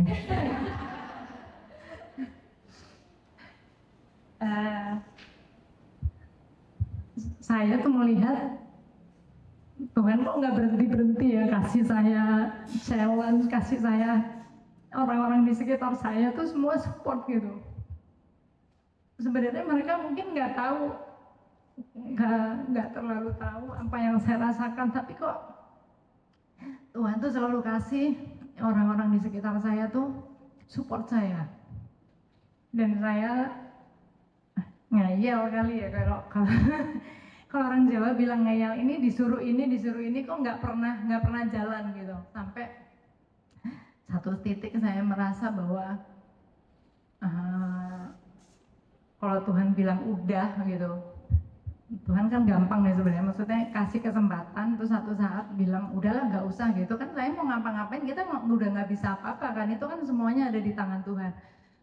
Tapi Tuhan tuh selalu tetap berusaha untuk menempatkan saya sesuai jalan yang Dia mau. Kita kemana-mana gitu, kadang-kadang ke situ terus belok sana, kadang-kadang sini ke sana. Jadi kalau orang Jawa bilang pecicilan banget gitu loh. Padahal Tuhan maunya tracknya di sini ya, tracknya di sini. Dan satu sisi saya tuh karena merasa ini tadi masalah memaafkan diri sendiri itu, merasa saya nggak mampu gitu. Saya merasa nggak mampu. Dan ini tadi yang saya dapat mengenai faith and trust adalah ketika kita merasa tidak mampu itu pegangannya hanya Tuhan. Dan saya percaya bahwa sekian lama saya ngeyel dan Tuhan kok masih tetap membawa saya ke satu jalan yang sama, support sekitar saya sama, sampai anak-anak saya juga ngomong, Bunda nih udah lama kerja di situ mau jadi apa? Nah itu kayak mungkin tadi ya contohnya ya, kalau hot buttonnya karyawan yang disuruh jadi supervisor nggak mau, nanti kalau anak kenanya gitu, dan itu ada, itu terjadi pada diri saya. Satu hal yang jadi kekuatan buat saya waktu saya ambil faith and trust ini, bahwa ketidakmampuan kita itu membuat kita sepenuhnya berpegang hanya Tuhan. Iman dan keyakinan itulah yang harus saya pegang, dan dalam iman itu ada 3 hal yang penting. Iman itu bisa benar-benar apa yang kita imani terjadi ketika satu, kita sabar untuk menjalaninya. Pasti nggak mudah karena saya merasa bukan ini, kayaknya saya nggak mampu, nggak ini segala macam. Tapi di situ ada kesabaran. Kalau kita baca Ibrani kali ya mengenai Abraham, itu ya, itu semuanya mengenai kesabaran sampai dia mendapatkan apa yang Tuhan janjikan, walaupun itu mustahil secara manusia. Satu, kesabaran, yang kedua ketaatan untuk tetap ikut di jalannya Tuhan, dan yang ketiga adalah keberanian. Nah keberanian itu yang menjadi masalah buat saya, karena ya itu saya merasa tidak mampu, saya merasa ini, tapi tetap harus ada keberanian. Balik lagi adalah iman dan keyakinan kita itu, karena yang kita pegang adalah Tuhan. Itu sumber kehidupan, sumber segala-galanya, sumber berkat. Kalau Dia mau, pasti Dia yang memampukan kita. Untuk support dan help adalah sudah menjadi kewajiban kita ketika kita menjadi leader. Itu intinya mensupport dan kita membantu tim kita untuk mencapai tujuan bersama. Apa yang saya alami itu bukan hanya disesali, tetapi saya harus jadi sesuatu yang bisa sharing, yang bisa membantu orang yang mungkin punya masalah sama seperti saya. Terima kasih, Tuhan berkati. Luar biasa. Mengandung bawang saya terlalu banget ya tadi ya. Benar ya, sampai bela-belain mau banget berdiri karena pengen berbagi. Itu pasti dibimbing sama Roh Kudus. Tuh. Nah, Bapak Ibu sudah hadir di sini sebagai leader yang mau belajar, juga pasti ada dorongan dari hati. Siapa tahu itu bimbingan Roh Kudus juga. Dan kalau cuma bimbingan Roh Kudusnya cuma berhenti di kelas ini, sayang nggak? Perlu dibagikah? Yes, supaya makin berlimpah berkat kita, betul? Karena kita semua dipilih oleh Tuhan sebagai penyalur berkat, ya, bukan kutukan. Nah, dari situ teman-teman, Bapak Ibu, yuk terapkan apa yang Bapak Ibu pelajari hari ini. Saya dan Kak Keti senang banget kelas ini antusias ya. Dari pagi on terus ya. Jadi harapannya materi ini nggak cuma berhenti di hari ini aja. Bapak Ibu terapkan, mau di lingkungan manapun ya. Lingkungan organisasi, rumah tangga, gereja, ya kan, sekolah, Bapak Ibu bisa terapkan di manapun. Dan pesan satu dari saya, siap untuk beradaptasi. Karena itu kuncinya. Kalau kita nggak beradaptasi, berarti kayak Charles Darwin tadi bilang, manusia itu kerak, bukan ya? Bukan. Tapi yang mau beradaptasi, yang bisa bertahan. Itu. Kak Kiti, ada pesan penutup. Baru kali ini kita 4 kali mengadakan kelas ada kupas bawang ya. Yeah. Tapi nggak apa-apa, saya terbiasa sama Kak Devita setiap kali kita bikin program workshop ada kupas bawang. Jadi saya amat sangat happy dan so thrill Bu sama Ibu gitu bisa exploring diri sendiri di depan teman-teman semuanya. Itu bukan suatu yang mudah dan pasti ada dorongan, pasti ada yang kena gitu, ada yang ke-trigger gitu dari kartu-kartu itu gitu ya. Jadi saya nyambung aja dari pernyataan Kak Devita. Saya cuma bisa bilang hidup itu kayak sekolah kehidupan yang nggak pernah selesai. Ya, tantangannya banyak, berkatnya juga banyak. Jadi kalau kita berharap hidup selalu senang aja, nggak mungkin. Hidup susah ya namanya seperti bola kan, once kita di bounce ke bawah kita akan bounce balik ya. Kita dihantam ke bawah kita akan bounce balik. Gitu. Jadi bersyukur Bapak Ibu yang semua ada di sini menjalani suatu proses kehidupan, menjalani proses sebagai leader. Dan saya berharap leader ini sebenarnya lebih leader tuh ke diri kita sendiri sebelum kita bisa melead others. Kuncinya di situ. Once kita sudah bisa melead diri sendiri, bisa memotivate diri sendiri, bisa mendrive diri sendiri untuk bisa maju, akan lebih mudah untuk kita bisa melead orang lain. Sekian mungkin itu dari saya. Bapak Ibu kan ada kartu ya, kartunya nanti itu modal kami kerja ya. Kalau dikembalikan. Mau foto-foto dulu boleh ya, nanti boleh ditinggalkan di meja aja. Tinggalkan di meja aja ya. Yes. Jadi nanti kita foto bareng ya. Kami dari Quartet V, Devita, Keti Elvinata, Grace Vita, dan Avianto. Semuanya Davi, gue baru inget ya. Nama kita Davi semua ya. Oh, gue Elvi ya. Iya benar ya, Quartet V ya.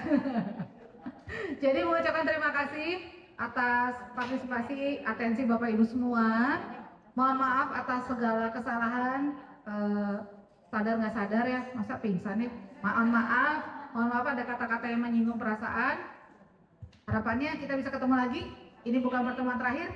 Kalau mau ketemu lagi bilang-bilang sama Ibu Grace ya. Bilang dong, kita ngadain kapan lagi. Oke, coba-coba semangat pagi. Apa kabar? Leader, silakan kita foto bersama yuk. Ada foto dulu aja ya. Oke, sebelum foto mungkin saya mengingatkan ya Bapak Ibu, kita ada survei, nanti linknya sebenarnya bukan survei sih, feedback ya. Kita perlu feedback.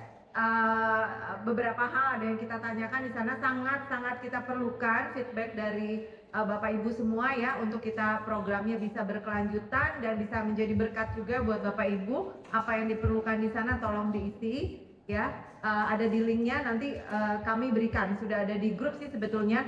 Nah izin nanti kalau ada yang belum ada di grup kami, grup coaching workshop dari GKI, kita akan invite ya. Izin ya, nanti invite di grup dan semuanya akan dimasukkan ke grup tersebut linknya. Oke, punten lupa. Oh iya, pemenangnya nih, bukan. Sebentar, tadi 2 orang yang daftar. Saya sama Bu Grace bilang, terakhir di telepon saya atau di WA malam, saya bilang, Bu Grace ini bukan apa-apa lagi, cukup berdoa aja. Dan itu mungkin masih ada sampai hari ini. Nah, ini saya, dan ternyata saya puji Tuhan hari ini ternyata lebih dari apa yang kita perkirakan. Tepuk tangan dulu buat Tuhan. Ya, jadi sesuai tadi evaluasinya tolong diisi, karena kita bulan Mei Klasis Jakarta 2 itu kami akan buat program baru di tahun depan. Jadi tolong evaluasi Bapak Ibu akan membantu kami membuat program yang sesuai dengan kebutuhan. Jadi Kalau evaluasinya sesuai dengan kebutuhan, maka kami juga gampang melaksanakannya. Jadi tolong isi itu dengan cepat, dengan baik, supaya kami, karena akhir Mei itu kita sudah rapat BPMK. Ya, mungkin saya kenalkan dulu pengurusnya, Ibu Grace, tolong maju ke depan dulu. Bu Sartini, Pak Pianus, silakan ke depan. Pak Penatua Aldi, ya saya akan kenalkan dulu. Pasis Jakarta 2 khususnya Komisi Oikmas, kami dengan Penatua Pak Yohanes silakan. Kami itu 2 bidang yang kami pegang. Saya sebagai ketuanya, saya Pak Hans Simon Patimahu, saya dari GKI Kebayoran Baru. Terus sekretaris saya dari mana Bu? Silakan. Saya Sartini dari GKI Bintaro Utama. Saya dengan Grace dari GKI Serpong. Saya Vianus dari GKI Pondok Indah. Dua orang ini adalah yang memimpin kami sebagai penatua pendamping. Silakan Pak. Ya, saya Aldi Nenggolan dari GKI Pasir Gunung. Saya kali ini membawa peserta dari Pasir Gunung, ada 4 orang. Ya, 4 kali, 4 ya, 5. Jadi memang saya lihat kemarin itu 2 orang, saya merasa khawatir. Ya, selain berdoa, saya juga menggunakan kaki tangan saya. Ya, kaki tangan saya. Pokoknya ini harus berjalan, karena kalau gagal, berarti kami juga ikut sebagai pendamping. Namanya buruk gitulah, nggak bisa memimpin tim ini agar berdaya guna begitulah. Jadi terima kasih kepada Tuhan, di mana acara ini bisa berjalan dengan baik dan lancar. Mudah-mudahanlah di tahun depan mungkin saya nggak tahu apakah coaching lagi, apa ada prakteknya ya Bu ya, nanti kita bicara. Iya, oke, terima kasih. Ya, selamat sore leaders. Leaders ya, benar ya, leaders ya namanya. Tapi nggak berdiri ya Bu ya kalau leaders. Oh iya, baik, selamat sore. Saya Yohanes, saya dari GKI Sarwa Indah. Ya, terima kasih juga buat Kak Esti, Mas Iwan dan Kak Egi dari Sarwa Indah yang boleh hadir mewakili Sarwa Indah untuk ikut di acara ini. Mungkin dari saya sih, mengingat dinamika yang tadi disebutkan sama Pak Hans di hari Rabu, di mana kita dinamika untuk jumlah partisipan dalam acara ini, dan juga terkait dengan kebutuhan para peserta. Oleh karena itu, menyambung apa yang Ibu Grace sampaikan dan Pak Hans, bahwa feedback dari Bapak Ibu sebagai peserta sangat kami perlukan untuk kami memformulasikan kegiatan yang tepat sasaran dan tepat guna di tahun depan. Tujuannya adalah kegiatannya bermanfaat, dan tentu saja kalau dipandang bermanfaat, animonya juga akan lebih banyak. Dan harapannya bisa menumbuhkan lebih banyak leaders di Klasis Jakarta 2, memberikan kesejahteraan buat kita semua juga. Kami juga mengucapkan terima kasih kepada Quartet V, Coach Devi, Coach Katie, lalu Ibu Grace juga, sama Mas Alfianto sebagai membawakan materi pada hari ini, juga kepada Mas Rama sama Mbak Shemi dari sekretariat yang membantu kita pada hari ini. Terima kasih, saya kembalikan ke Pak Hans. Baik, terima kasih semuanya Bapak Ibu.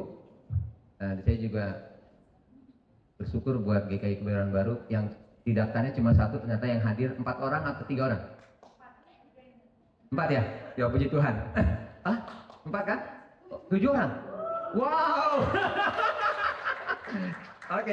Ya, terima kasih. Oke. Nah, hari ini kami memberikan sedikit Bu, jangan dilihat luarnya. Enggak, udah. Ya, ini sebagai ucapan terima kasih kami sebagai kerjasama yang baik 4 kali ya kita ya. Ya, 4 kali kita berbagi, dan hari ini menutup di tahun program 2025. Jadi kita mungkin akan ketemu lagi di tahun 2026, dan sebagai penghargaan saya minta Pak Penatua Aldi untuk memberikan kepada Kak Devita, nanti Penatua Yohanes kepada Kak Keti. Silakan.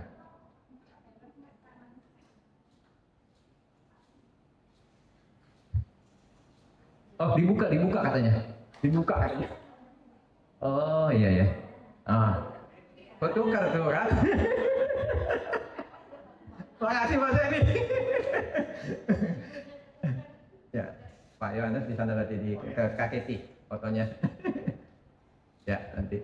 Oke, sekarang Pak Yohanes silakan memberikan kepada Kak Ketinya. Ya, kembalikan dulu. Beneran ya?